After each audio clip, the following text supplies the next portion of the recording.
আমার মিটারে পানি ঢুকছিল, ওই পেছনের সাসপেনশন এখনো হার্ডই রয়ে গেছে। এটা পায়ের ব্রেকটা ধরি তখন হয় কি চাকাটা স্কিড করে।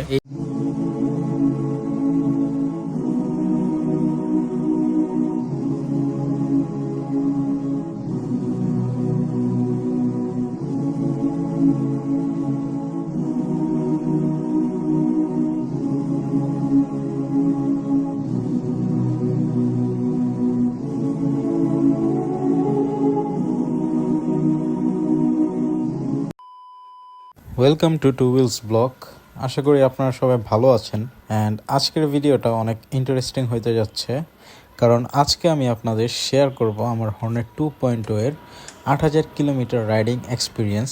তো যারা আপনারা হর্নেট 2.0 কিনতে চাইতেছেন তারা ভিডিওটা ডিটেলসে দেখবেন। অ্যান্ড আজকে এই ভিডিওতে আমি 8000 কিলোমিটার রাইডিংয়ে আমি কি কি সমস্যা পাইছি, ভালো দিক পাইছি, কি কি খারাপ দিক পাইছি, সব আপনাদের আজকে শেয়ার করব। প্রথমেই শুরু করতেছি আমি খারাপ দিকটা নিয়ে।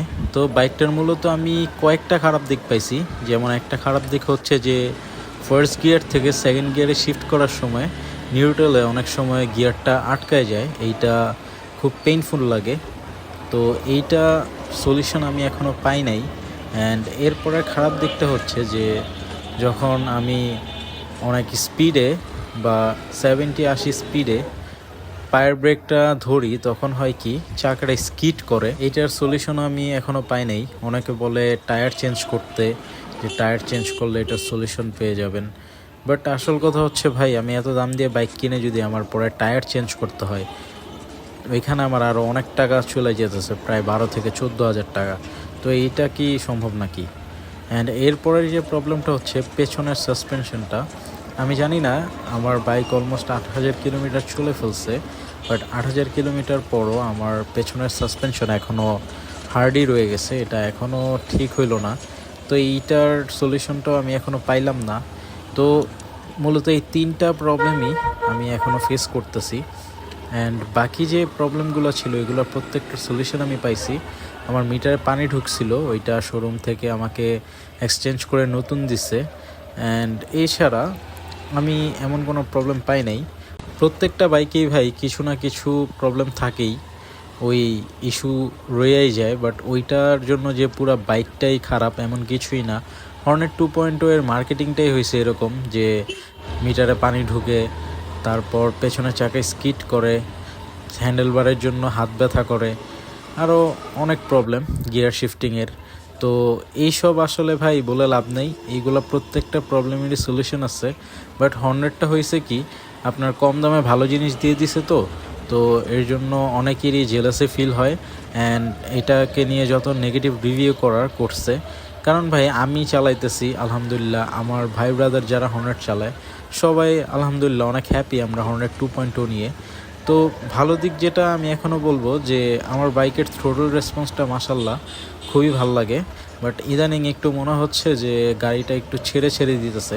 তো এটা আমি শিওর এটা বাংলাদেশের ফুয়েল সিস্টেমের জন্য হয়েছে, কারণ আমাদের দেশের ফুয়েল খুবই বাজে। অ্যান্ড থ্রোটল বডিটা যদি ক্লিন করাই ফেলি আজকে, তাহলে ইনশাল্লাহ এই প্রবলেমটাও সলভ হয়ে যাবে। অ্যান্ড মিটারের কথা তো বললামই, মিটারে পানি ঢুকছিল, তারপর আমাকে এক্সচেঞ্জ করে দিছে। এরপর থেকে এখনও আর মিটারে পানি ঢুকে নাই। আর গিয়ার শিফটিং হার্ড যেটা ছিল, হ্যাঁ এটা আমি মানবো, প্রথম দিকে আপনার গিয়ারটা প্রচুর হার্ড ছিল, শিফটিং করতে গেলে একটু প্যারা খাইতাম।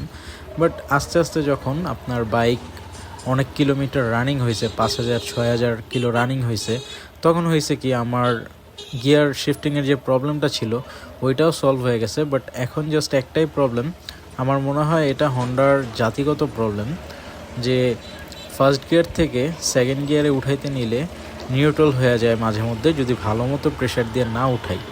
হ্যাঁ, তো সমস্যা হচ্ছে কি এই প্রবলেমটা কেন ফেস করি, আমরা তো অলওয়েজ গিয়ার শিফটিং যে করি হর্নেট 2.0 এটা অনেক স্মুথ। তো একটু হালকা করে টাচ করলেই, মানে পা দিয়ে উপরে নিচে করলেই গিয়ার শিফটিং হয়ে যায়।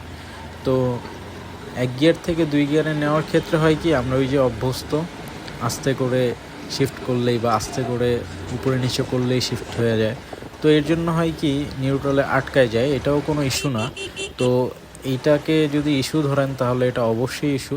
বাট আমি মেজর যে দুইটা ইস্যু বলছিলাম, এই দুইটা ইস্যু হচ্ছে আপনার পেছনের চাকাটা একটু স্কিড করে, হ্যাঁ। আর সেকেন্ড হচ্ছে যে সাসপেনশনটা একটু হার্ড। এছাড়া আমি কোনো প্রবলেম পাই নাই। আমি যখন বাইক কিনি তখন গ্রুপে অনেক পোস্ট দেখছি যে হ্যান্ডেল বারের জন্য নাকি হাত ব্যথা করে। তো আমি অলমোস্ট আজকে 8100 কিলোর মতো চালাই ফেলছি, তো আমি এরকম কিছু পাই নাই। তো জানি না এটা আসলে মিথ নাকি এটা আসলে রুমার, আমি এটা শিওর বলতে পারি না। বাট এইসব প্রবলেমগুলো আমি আলহামদুলিল্লাহ পাই নাই। আর এটার থ্রোটল রেসপন্স অনেক জোস, খুব ইজিলি আপনারা এইটা থেকে ইনিশিয়ালে অনেক পাওয়ার পাবেন, যেটা আপনাকে হাইওয়েতে খুবই হেল্প করবে আপনার ওভারটেকিংয়ে। এই জিনিসটা আমার অনেক ভালো লাগছে। আমাদের এখানে আরও অনেক বাইক আছে, যেমন এফজেড ভার্সন 2, 3, 4, এদের ইনিশিয়ালের যে টর্ক, ইনিশিয়ালে যে এটা পাওয়ার দেয়, ওইটা ভাই খুবই কম। অ্যান্ড ওইটাতে আপনারা যে প্যারাটা খান হয় কি ওভারটেকিংয়ে একটা কনফিডেন্স পান না। বাট হর্নেট 2.0-তে আপনারা এই জিনিসটা মিস করবেন না। এটার ইনিশিয়াল টর্ক অনেক ভালো, অ্যান্ড আপনাকে এটা অনেক ভালো ফিডব্যাক দিবে হাইওয়েতে। তারপর যদি বলি মাইলেজ, আমি ব্রেকিং পিরিয়ড থেকে শুরু করে এই পর্যন্ত অলমোস্ট 38 আমি সিটিতে অ্যাভারেজ পাইছি। হ্যাঁ, আমি অ্যাভারেজ সিটি 38 পাইছি। বাট এইটা আসলে কি ডিপেন্ড করে এক একজনের রাইডিং স্টাইলের উপর।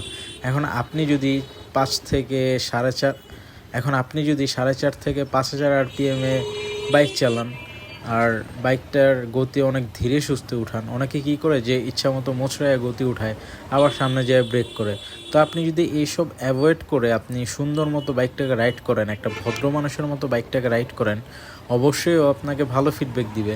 অ্যান্ড এই মাইলেজটা আসলে এক একজনের রাইডিং স্টাইলের উপর ডিপেন্ড করে। তো এটা নিয়ে আমি আর কিছু বলতে চাই না। অ্যান্ড পিলিয়ন সিটের যে প্রবলেমটা ছিল, পিলিয়ন সিটটা একটু হার্ড, সাসপেনশনের জন্য আরও প্যারা খাইতো, যে এমনি পিলিয়ন সিট হার্ড, তারপর সাসপেনশনও একটু হার্ড, যার জন্য ভাঙাচোরা দিয়ে গেলে পিলিয়নরা একটু প্যারা খাইতো। তো ওইটার সলিউশনটা হচ্ছে যে আপনি একটা সিটের উপর ফোম ইনস্টল করে নিলে হবে, সাথে কভার করে সুন্দর করে ইনস্টল করে দিবে। তো এইটা নিয়ে প্যারা খাওয়ার আসলে কিছুই নাই, এইগুলো আসলে একদম সিম্পল প্রবলেম। এইগুলা জন্য হর্নেটকে অনেক বদনাম করে মানুষ, আমাকে এখনও মেসেঞ্জারে নক করে যে ভাই হর্নেট নিব, ভরসা পাইতেছি না, এই সমস্যা ওই সমস্যা। আসলে ভাই প্রত্যেকটা বাইকেরই বদনাম আছে, তো এইসবে কান দিয়ে আসলে লাভ নেই। আর আপনি যখন বাইকটা নেবেনই আপনি চেষ্টা করবেন একটা রাইডিং টেস্ট দেওয়ার জন্য, মানে রাইড টেস্ট দেওয়ার জন্য। তাহলে আপনি বুঝে যাবেন যে এই বাইকটা কি আপনার জন্য ভালো হবে নাকি না। এখন আপনি যদি আমাকে বলেন যে ভাই আমি একটা সিটি এবং হাইওয়েতে এখন যদি আপনি আমাকে বলেন যে ভাই আমি সিটি এবং হাইওয়েতে ভালো পারফরমেন্স চাচ্ছি, ভালো মাইলেজ চাচ্ছি, আরামদায়ক একটা বাইক চাচ্ছি যে আমাকে অনেক ভালো ফিডব্যাক দিবে, তাহলে আমি বলবো হ্যাঁ, Hornet 2.0 is the best choice for you. কারণ এই দামে আপনি এই বাইক থেকে ইউএসডি পাইতেছেন, যেটা অনেক হেল্প করে আপনার ব্রেকিংয়ে, তাছাড়া কর্নারিংয়ে এটা অনেক হেল্প করে। তারপর আপনি 184 সিসি এর ইঞ্জিন পাইতেছেন, যেটার ম্যাক্স পাওয়ার এবং টর্ক মোটামুটি বাকি এই রেঞ্জের যতগুলো বাইক আছে ওইগুলোর থেকে খুবই ভালো, যেটা আপনাকে খুব ফাস্ট পাওয়ার ডেলিভারি দিবে। হ্যাঁ হ্যাঁ, এমন করে গে ভাই পুরা ম্যাড হয়ে গেছে, ম্যাড হয়ে চলে গেল। এমনি আসলে বাইক চালানো ঠিক না, বাইক যেহেতু 2 চাকার বাহন, আপনার দরকার অনেক আস্তে ধীরে বাইক চালানো, কারণ দুর্ঘটনা বলে আসে না কখনো, আর একটা দুর্ঘটনা সারা জীবনের কান্না। ওই আর একটা হর্নেট 2.0 যাচ্ছে, ভাই হেলমেট ইউজ করতেছে না, এইটা ঠিক না ভাই, হেলমেট অলওয়েজ ইউজ করতে হবে। তো আজকে আমি যাচ্ছি আসলে সার্ভিস করাইতে, 8000 কিলোমিটার হয়ে গেছে আমার বাইকের। অ্যান্ড আলহামদুলিল্লাহ আমি খুবই হ্যাপি আমার বাইকটা নিয়ে, কোনো মেজর ইস্যু আমি এখনও পাই নাই।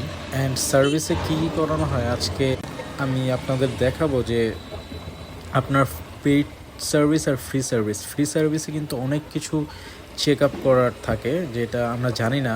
তো এইটা আজকে আমি আপনাদের দেখাইতেছি, এটা আপনারা ভুলেও মিস করবেন না। অনেক সময় হয় কি ফ্রি সার্ভিস তো আপনাকে ভুং ভাং কাজ করে দিয়ে দিতে চায়। তো আমার থ্রোটল বডিটা একটু ক্লিন করাইলাম, তেলের জন্য থ্রোটল বডির অবস্থা খুব বাজে হয়ে গেছিলো। বাইকে তেমন কোনো মেজর ইস্যু বের হয় নাই আলহামদুলিল্লাহ। আর এই যে দেখেন আপনাদের যে একটা বই দেয়, এই বইয়ের মধ্যে আপনার কোন সার্ভিসে কি কি চেক করতে হবে প্রত্যেকটা কিছু দেওয়া থাকে। তো আপনারা কি করবেন, বই তো নিয়ে যেতে হয় এই সার্ভিসের সময়, তো আপনারা প্রত্যেকটা কাজ আপনারা বুঝে নেবেন, এটা আপনাদের দায়িত্ব। তো অলমোস্ট ডান, আলহামদুলিল্লাহ। আমার বাইকে মেজর কোনো ইস্যু বের হয় নাই, শুধু এয়ার ফিল্টারটা চেঞ্জ করতে হবে অ্যান্ড ব্রেক প্যাড সামনেরটা তো আমি আগেই চেঞ্জ করছিলাম, ইঞ্জিন অয়েলও ঠিক আছে। অ্যান্ড দেখেন মাশাল্লাহ কত জোস লাগতেছে। এমন লুকসের একটা বাইক, সামনে ইউএসডি অ্যাসিস্ট্যান্ট স্লিপার ক্লাচ, তারপর আবার 184cc এর ইঞ্জিন, স্প্লিট সিট, ফ্রন্ট এবং রেয়ার টায়ার খুবই মোটা, যেটা ব্যালেন্সের জন্য খুব ভালো। আমার মনে হয় না এই দামে অন্য কোনো কোম্পানি এমন বাইক দিবে। আমার কাছে হর্নেট 2.0 একটা budget friendly bike and this is the best bike in this budget. And আমার কাছে বাইকটা ওভারঅল 100-তে 100। তো আমি সামনে স্টিকার করছি, এখানে এই যে দেখেন কার্বন করছি, এইটাতে লুকসটা আরও আমার বাইকের আরও জোস লাগতেছে। চলেন রাইডে যাই আবার। সার্ভিস করানোর পর বাইকটা এখন আরও জোস লাগতেছে, মানে থ্রোটল রেসপন্স আরও ওপি হয়ে গেছে আগের থেকে। অ্যান্ড বাইকটা এখন চালায় অনেক মজা লাগতেছে। তো আজকে এই পর্যন্তই, দেখা হবে নতুন কোনো ভিডিওতে।